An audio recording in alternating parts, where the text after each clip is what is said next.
You're listening to the CyberWire Network, powered by N2K. Do you know how the space and cybersecurity domains connect? T-Minus Space Cyber Briefing is your guide through the space-based systems that expand the attack surface. I'm Maria Varmazis, host here at N2K CyberWire, and I'm excited to share that T-Minus is back, now as a weekly podcast, the T-Minus Space Cyber Briefing. We have a new dedicated focus on two great things that are even better together, space and cybersecurity. Because whether we realize it or not, we all depend on space-based systems that are, by the way, increasingly internet-enabled. We're talking cybersecurity technologies, policies, and organizations that are securing the critical space-based infrastructure that powers, protects, and connects our lives here on Earth. So join me for T-Minus Space Cyber Briefing, new episodes every Sunday.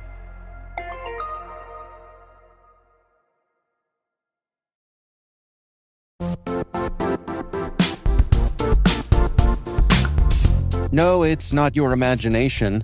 Risk and regulation really are ramping up, and these days, customers expect proof of security before they'll even do business. That's where Vanta comes in. Vanta automates your compliance process and brings compliance, risk, and customer trust together on one AI-powered platform. So whether you're getting ready for a SOC 2 or managing an enterprise governance risk and compliance program, Vanta helps keep you secure and keeps your deals moving. Companies like Ramp and Ryder spend 82% less time on audits with Vanta. That means less time chasing paperwork and more time focused on growth.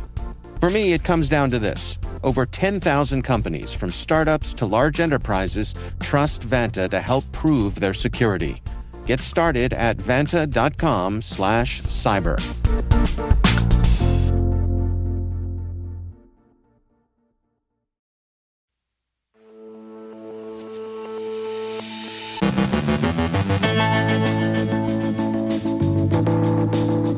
Iranian hackers hit LA Transit. Chinese cyber operators target Middle East infrastructure. Dutch police take down a 17 million device botnet. Researchers uncover a phishing risk in ChatGPT. Anthropic prepares its Mythos model for release.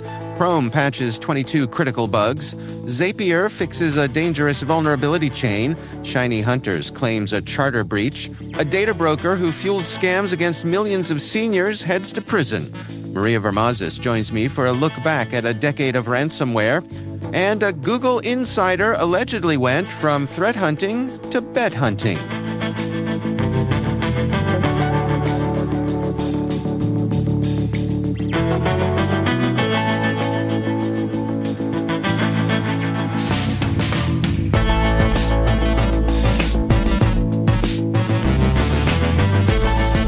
It's Friday, May 29th, 2026. I'm Dave Bittner, and this is your CyberWire Intel Briefing.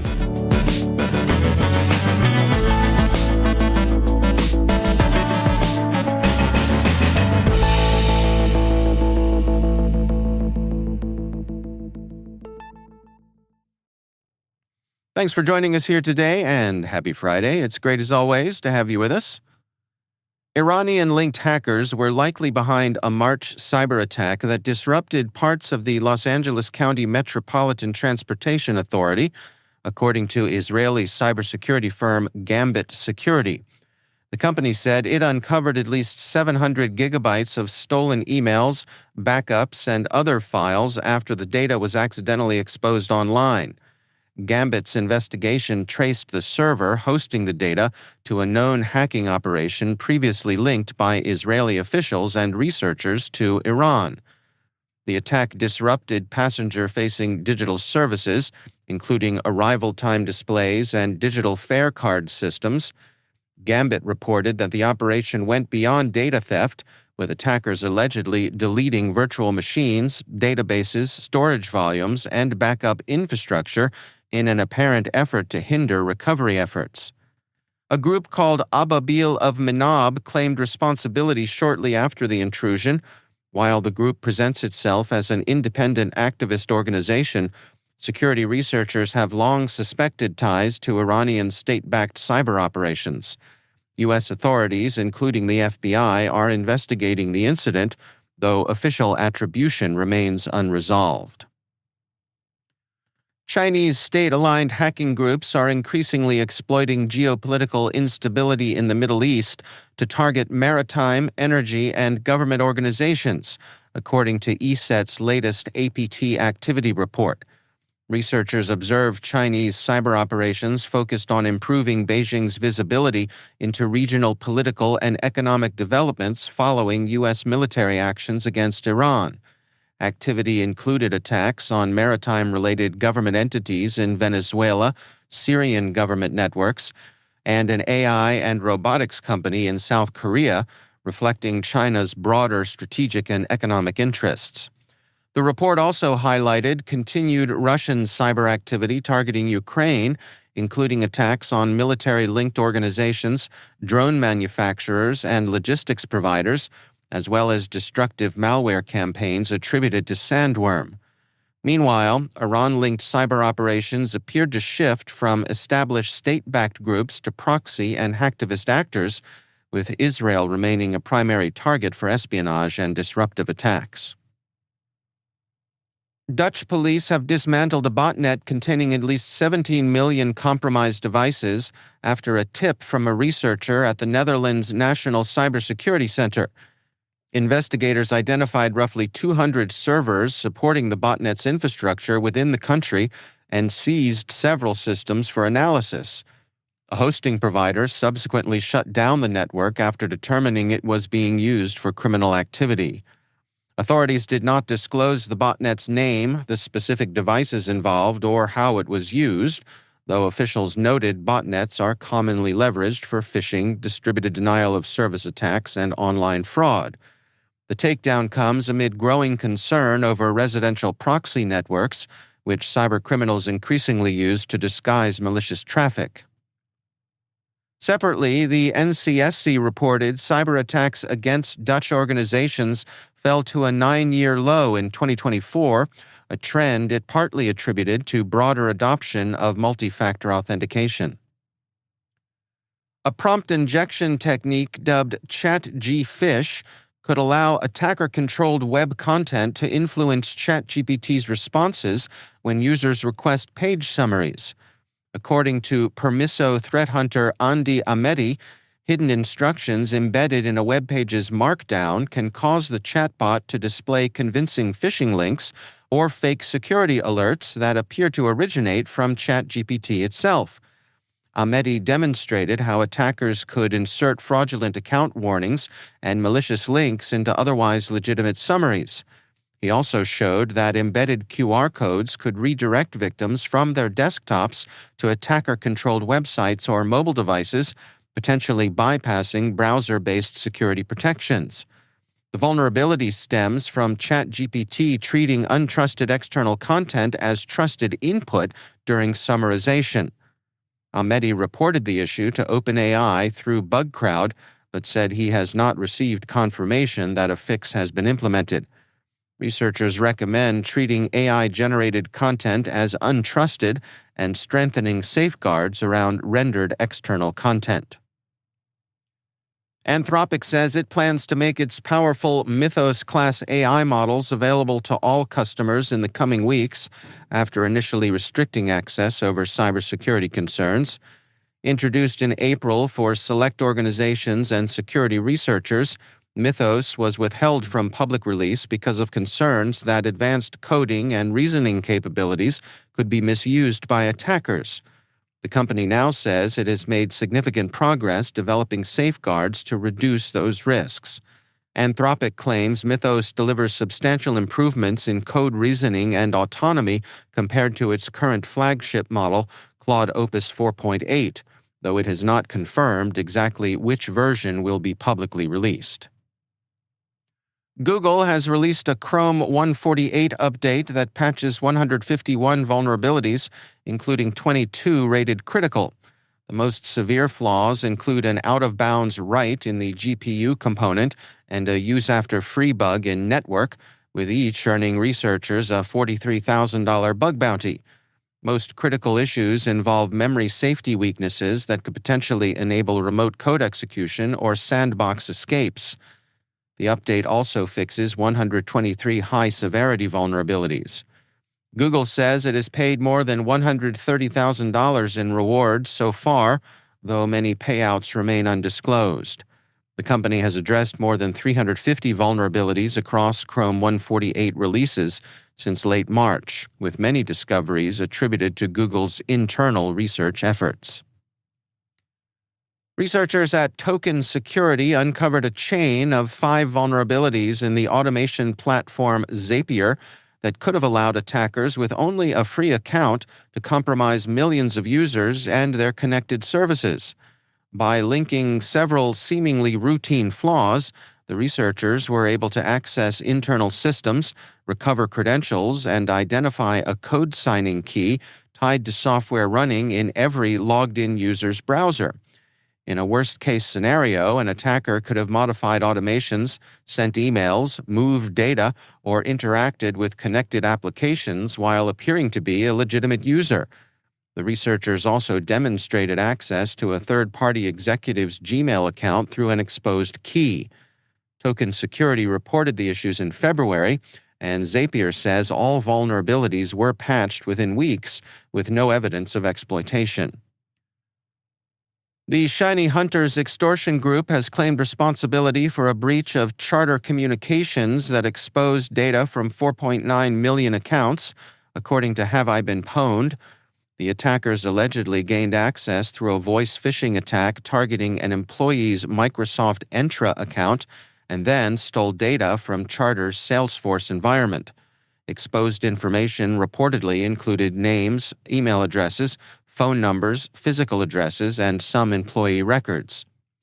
Charter confirmed the breach but stated that no sensitive personal information or customer proprietary network information was exfiltrated. After Charter refused to pay a ransom, ShinyHunters allegedly published the stolen data on its leak site. A North Carolina man has been sentenced to more than 10 years in prison for supplying personal information on over 7 million elderly Americans to scammers who use the data in lottery fraud schemes. Troy Murray, who operated under the alias Steve Dixon, pleaded guilty to conspiracy to commit wire fraud and received a 121-month prison sentence, along with forfeiture of $5.2 million.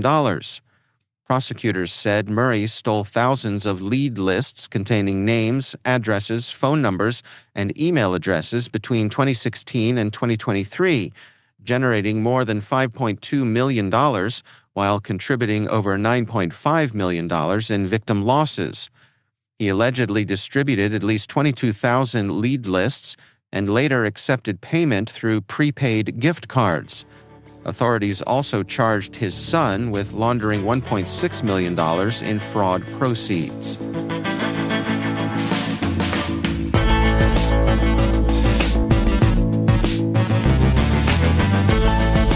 Coming up after the break, Maria Varmazis joins me for a look back at a decade of ransomware, and a Google insider allegedly went from threat hunting to bet hunting. Stay with us.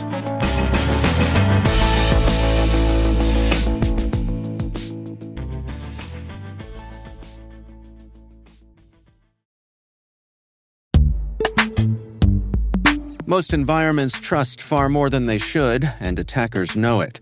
ThreatLocker solves that by enforcing default deny at the point of execution. With ThreatLocker Allow listing, you stop unknown executables cold. With ring fencing, you control how trusted applications behave. And with ThreatLocker DAC, Defense Against Configurations, you get real assurance that your environment is free of misconfigurations and clear visibility into whether you meet compliance standards. ThreatLocker is the simplest way to enforce zero-trust principles without the operational pain. It's powerful protection that gives CISOs real visibility, real control, and real peace of mind. ThreatLocker makes zero-trust attainable, even for small security teams. See why thousands of organizations choose ThreatLocker to minimize alert fatigue, stop ransomware at the source, and regain control over their environments. Schedule your demo at threatlocker.com/N2K today.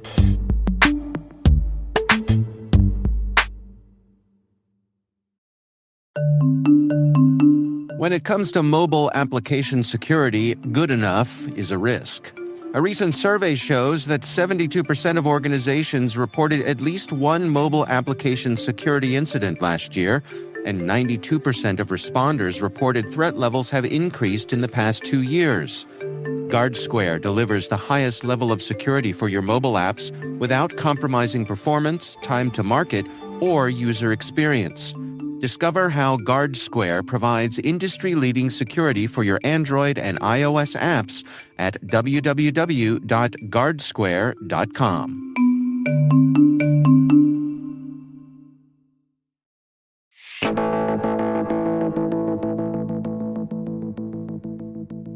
Longtime listeners know that we are celebrating our 10th anniversary here at the CyberWire.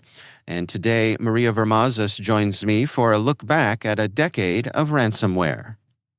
All right, well, welcome back, everybody. It is my pleasure yet again to welcome Dave Bittner, host of the CyberWire Daily, to speak with me today. Hi, Dave. Hello, good to be back. Yes, good to see you, Dave. And we are, as we have been this past year, celebrating 10 years of the CyberWire Daily, which, again, what a feat. Congratulations, Dave. It's hard to believe. Time flies when you're having fun. Oh, that's so sweet. So 10 years is a decent amount of time. Blink of an eye for some and quite an age for others. And when I think of the last 10 years, I'm pretty sure I've said this every conversation we've had. But to me, the true story of the last 10 years in the cybersecurity realm has been ransomware. That is the number one thing that I think of. So we're going to dedicate our time today to talking about ransomware, how it has changed extraordinarily over the last 10 years. And you've watched it all happen. So if we do our Wayne's World, going back 10 years. Yes. What the ransomware was like back in 2016, 2017. Yeah. How would you have described it back then for those that maybe have forgotten or weren't there for this? Well, I mean, when I started doing this every day, so 10 years ago, ransomware had been around for a while. The idea of it had been around for a while, but it becoming a business, people making their living off of it widely, was pretty new still. And my recollection is that in the early days, it was what we would look back at now and consider to be, adorable, small-time street crime versions of ransomware, right? They were targeting individuals. It was like, walking down the street and being mugged, except on your computer. People would get you for $100 or a couple $100, but it really wasn't going to change your life very much. Chances are you'd pay the ransom, your files would be unlocked, you'd go about your business, and that's what it was. Yeah. There was also the accelerant of much more potent threats that were doing much more damage and casting a much wider net. And I would be remiss if I didn't just say the word WannaCry. I mean, it makes me want to cry. It made us all want to cry. Do you remember hearing about WannaCry for the first time? Or do you remember that story unfolding? Because that really was seismic. It was, yeah. It was 2017, I believe, that WannaCry happened. And I think that was really the moment that ransomware became generally present for the general public. Like, people knew what ransomware was. It wasn't just a niche thing anymore. What did WannaCry, what did it get, about 250,000 computers all over the world? But also what it got. They disrupted hospitals and transportation systems and manufacturers.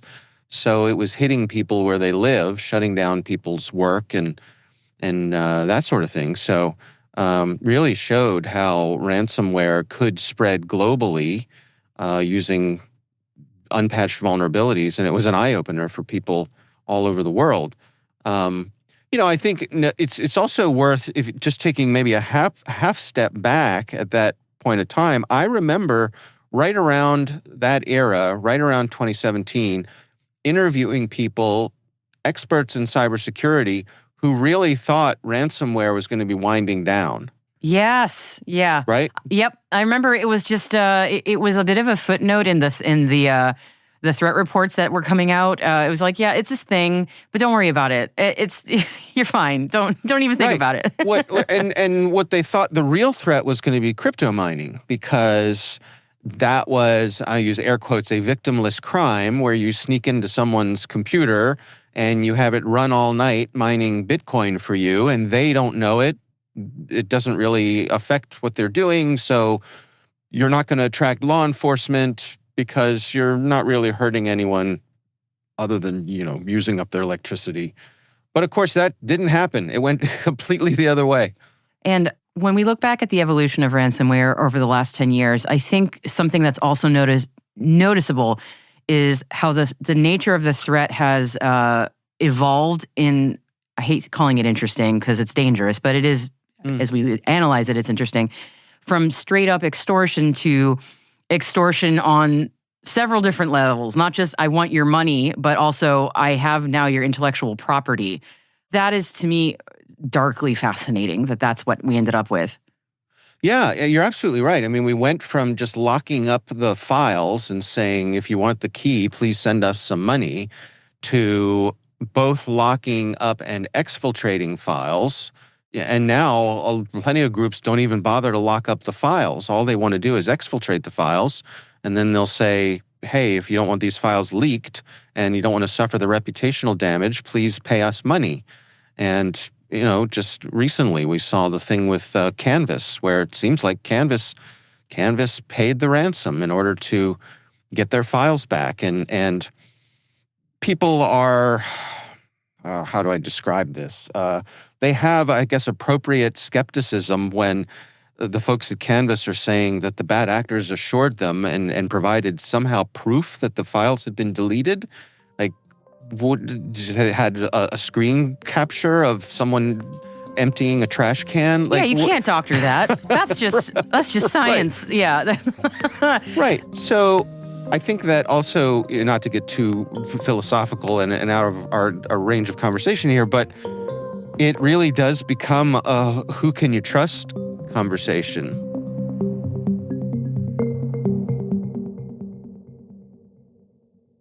Your thoughts on where it's going with ransomware? Not that you necessarily know better than anybody else, but I'm curious your thoughts on this. Well, it seems like it's trending in a good way, or maybe at least doesn't seem to be getting worse anymore. The numbers are going down in terms of the number of attacks and the amount of money that the bad guys are getting. It's still a lucrative business. I wonder how much of the decrease is due to the fact that so many people have updated their basic hygiene, that the low-hanging ransomware fruit just isn't there anymore. It takes a much larger investment through social engineering to make this happen. So you've weeded out a lot of the ransomware operators who are just doing it for giggles. And now we've got these groups that are organized crime who are financed either independently or by nation states, and they're still doing their thing, still going after the big whales. But can we say that an upside to ransomware is that it forced everyone into better basic hygiene? Like, how many people have multi-factor authentication because of the fear of ransomware, or because they actually got hit by ransomware? What a terrible success story that is, if that's... Yeah, yeah. Unintended consequence. Yeah, well, I'll take that one. That's a good unintended consequence, or on their part, unintended. Right. But truly the criminals are looking for the quickest buck or quickest coin. So if there are other methods that are now just so much easier for them to do, maybe they're also just walking away from ransomware because social engineering with AI is now so much easier. True. So, yeah. I wonder if something's taking its place. I'm sure there is something. Right. And, Maria, I don't have to run faster than the bear. I only have to run faster than you. That's right. And I don't run very fast. As all our Hacking Humans listeners know, I click all the links. So, I am no speed demon myself. Yeah. I mean, look, it's here to stay, or certainly for the short term. And it'll be interesting to see how much AI actually affects it. But hold on to the bar, because here we go. We're heading up the lift hill. There's more to my conversation with Maria. We will be posting the extended version of our conversation this weekend. Look for that in your CyberWire feed.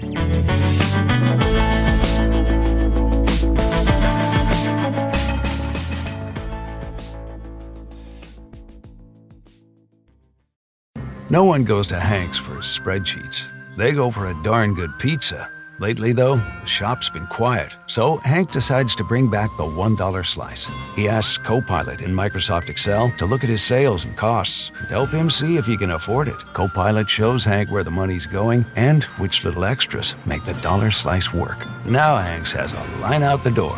Hank makes the pizza, Copilot handles the spreadsheets. Learn more at m365copilot.com/work.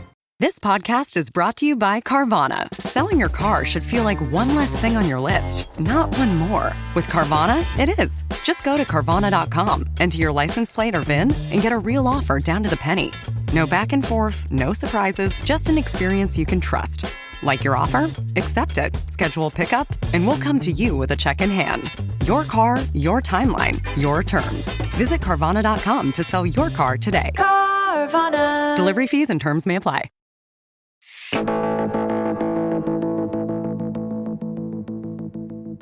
And finally, a Google security engineer is facing insider trading charges after prosecutors say he turned confidential company data into a remarkably successful prediction market strategy.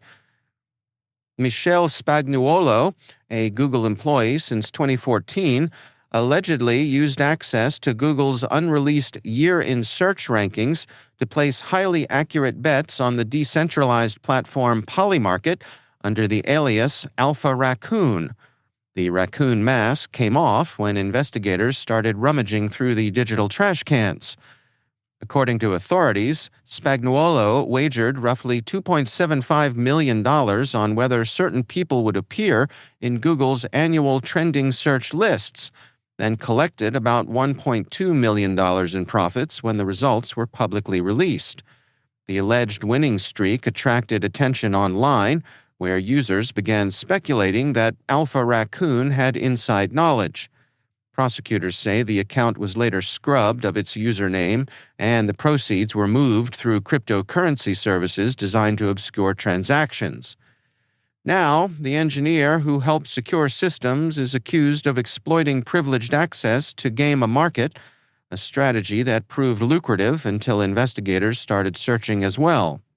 He faces fraud and money laundering charges, carrying potential decades-long prison sentences. As investment strategies go, access to confidential data tends to perform well, at least until discovery begins.